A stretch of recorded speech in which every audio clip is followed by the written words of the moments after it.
Our so-called leaders in Washington, whom we elected to safeguard our nation and our Constitution, are the betrayers, and that behind them are a comparatively small group of men whose sole objective is to enslave the whole world of humanity in their satanic plot of one world government. This satanic plot was launched back in the 1760s when it first came into existence under the name of the Illuminati. This Illuminati was organized by one Adam Weishaupt, born a Jew, who was converted to Catholicism and became a Catholic priest, and then, at the behest of the then newly organized House of Rothschild, defected and organized the Illuminati. Naturally, the Rothschilds financed that operation. Since then, beginning with the French Revolution, has been promoted by the Illuminati, operating under various names and guises. I say under various names and guises because after the Illuminati was exposed and became too notorious, Weishaupt and his co-conspirators began to operate under various other names. In the United States, they set up what they called the Council on Foreign Relations, commonly referred to as the CFR. And this CFR is actually the Illuminati in the United States. And its hierarchy, the masterminds in control of the CFR, to a very great extent, are the descendants of the original Illuminati conspirators. But to conceal that fact, most of them changed their original family names to American-sounding names. For example, the true name of the Dillons, Clarence and Douglas Dillon, once Secretary of the U.S. Treasury Department, is Lepowski. This is Frankfurt, Germany. 50 years after the Bank of England opened its doors, a goldsmith named Amschel Moses Bauer opened a coin shop, a counting house, in 1743. And over the door he placed a sign depicting a Roman eagle on a red shield. The shop became known as the Red Shield Firm, or in German, Rothschild. When his son, Amschel Meyer Bauer, inherited the business, he decided to change his name to Rothschild. Amschel soon learned that loaning money to governments and kings was more profitable than loaning to private individuals. Not only were the loans bigger, but they were secured by the nation's taxes. Mayer Rothschild had 5 sons. He trained them all in the skills of money creation, then sent them out to the major capitals of Europe to open branch offices of the family banking business. His first son, Amschel Meyer, stayed in Frankfurt to mind the hometown bank. His second son, Solomon, was sent to Vienna. His third son, Nathan, was clearly the most clever. He was sent to London at age 21 in 1798, 100 years after the founding of the Bank of England. His fourth son, Karl, went to Naples, and his fifth son, Jacob, went to Paris.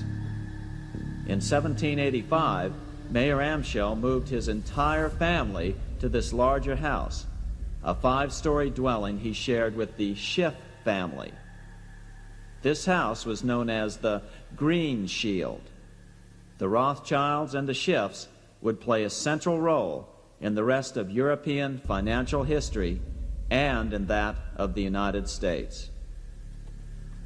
The Rothschilds broke into dealings with European royalty here at Wilhelmshof, the palace of the wealthiest man in Germany, in fact, the wealthiest monarch in all Europe, Prince William of Hesse-Kassel. At first, the Rothschilds were only helping William speculate in precious coins. But when Napoleon chased Prince William into exile, he sent 550,000 pounds, a gigantic sum at that time, to Nathan Rothschild in London with instructions for him to buy consols, British government bonds, also called government stock. But Rothschild used the money for his own purposes. With Napoleon on the loose, the opportunities of vestments were nearly limitless. William returned here sometime prior to the Battle of Waterloo in 1815. he summoned Rothschild and demanded his money back. The Rothschilds returned William's money with the interest the British consuls would have paid him had the investment actually been made. But the Rothschilds kept all the past profits they had made using William's money. Nathan Rothschild later bragged that in the 17 years he'd been in England, he'd increased his original 20,000 pound stake given to him by his father by 2,500 times. By cooperating within the family, the Rothschilds soon grew unbelievably wealthy. By the mid-1800s, they dominated all European banking and were certainly the wealthiest family in the world. They financed Cecil Rhodes, making it possible for him to establish a monopoly over the diamond and gold fields of South Africa. In America, they financed the Harrimans and railroads, the Vanderbilts and railroads and the press, and Carnegie in the steel industry, among many others. In fact, J.P. Morgan was thought to be the richest man in America. But after his death, it was discovered that he was actually only a lieutenant of the Rothschilds. Once Morgan's will was made public, it was discovered that he owned only 19% of J.P. Morgan companies. By 1850, James Rothschild, the heir of the French branch of the family, was said to be worth 600 million French francs, 150 million more than all the other bankers in France put together. He built this mansion called Ferrier, just east of Paris. Wilhelm I, on seeing it, exclaimed, "Kings couldn't afford this. It could only belong to a Rothschild." Another 19th century French commentator put it this way: "There is but one power in Europe, and that is Rothschild." There is no evidence that their predominant standing in European or world finance has changed. There is a similar establishment of the Illuminati in England, operating under the name of the British Institute of International Affairs. There are similar secret Illuminati organizations in France, Germany, and other nations operating under different names. And all these organizations, including the CFR, continuously set up numerous subsidiary or front organizations that are infiltrated into every phase of the various nations' affairs. But at all times, the operations of these organizations were and are masterminded and controlled by the internationalist bankers, who in turn were and are controlled by the Rothschilds. As revealed in News Bulletin number 122, one branch of the Rothschild family had financed Napoleon. Another branch of the Rothschilds, both branches the real masterminds of the Illuminati, financed Britain, Germany, and the other nations in the Napoleonics. Immediately after the Napoleonics, the Illuminati assumed that all the nations were so destitute and so weary of that they'd be glad for any solution. So the Rothschild stooges set up what they called the Congress in Vienna, and at that meeting they tried to create the first League of Nations, their first attempted one world government, on the theory that all the crowned heads of the European governments were so deeply in debt to them that they would, willingly or unwillingly, serve as their stooges. But the Tsar of Russia caught the stench of the plot and completely torpedoed it. The enraged Nathan Rothschild, then the head of that dynasty, vowed that someday he or his descendants would destroy the Tsar, and his descendants did accomplish that very in 1917. The Illuminati operates on the very long-range basis. Whether it will take scores of years or even centuries, they have dedicated their descendants to keep the plot boiling until they hope the conspiracy is achieved.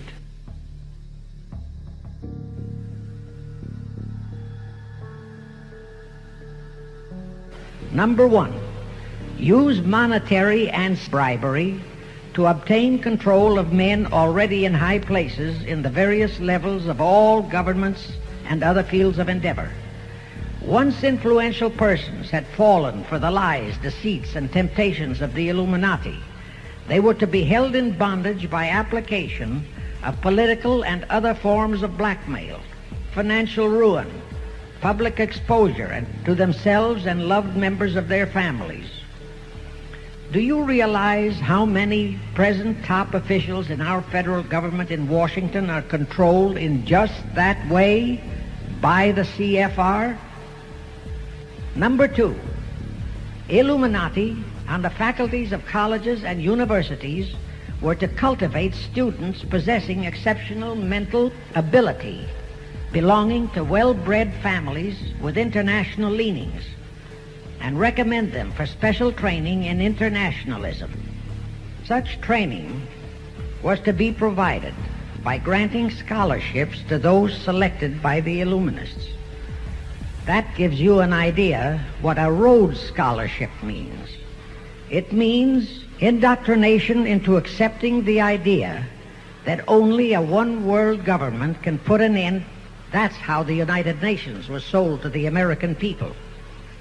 All such scholars were to be first persuaded and then convinced that men of special talent and brains have the right to rule those less gifted on the ground that the masses don't know what is best for them physically, mentally, and spiritually.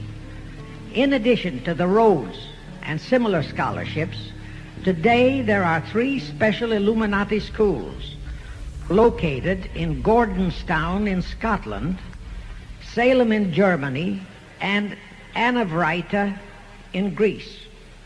These 3 are known ones, but there are others that are kept undercover. Prince Philip, the husband of Britain's Queen Elizabeth, was educated at Gordonstown at the instigation of Lord Louis Mountbatten, his uncle, a Rothschild relative. Number 3, all influential people trapped into coming under the control of the Illuminati, plus the students who had been specially educated and trained, were to be used as agents and placed behind the scenes of all governments as experts and specialists, so they would advise the top executives to adopt policies which would, in the long run, serve the secret plans of the Illuminati one-world conspiracy and bring about the destruction of the governments and religions they were elected or appointed to serve. Number 4, perhaps the most vital directive in Weishaupt's plan was to obtain absolute control of the press, at that time the only mass communications media to distribute information to the public, so that all news and information could be slanted, so that the masses could be convinced that a one-world government is the only solution to our many and varied problems. Now do you know who owns and controls our mass communications media? I'll tell you, practically all the movie lots in Hollywood is owned by the Lehmans, Kuhn Loeb and Company, Goldman Sachs, and other internationalist bankers. All the national radio and TV channels in the nation are owned and controlled by those same internationalist bankers. The same is true of every chain of metropolitan newspapers and magazines, also of the press wire services, such as Associated Press, United Press International, etc. The supposed heads of all those media are merely the fronts for the internationalist bankers, who in turn compose the hierarchy of the CFR, today's Illuminati in America. Now can you understand why the Pentagon's press agent Sylvester so brazenly proclaimed that the government has the right to lie to the people? What he really meant was that our CFR-controlled government had the power to lie to and be believed by the brainwashed American people.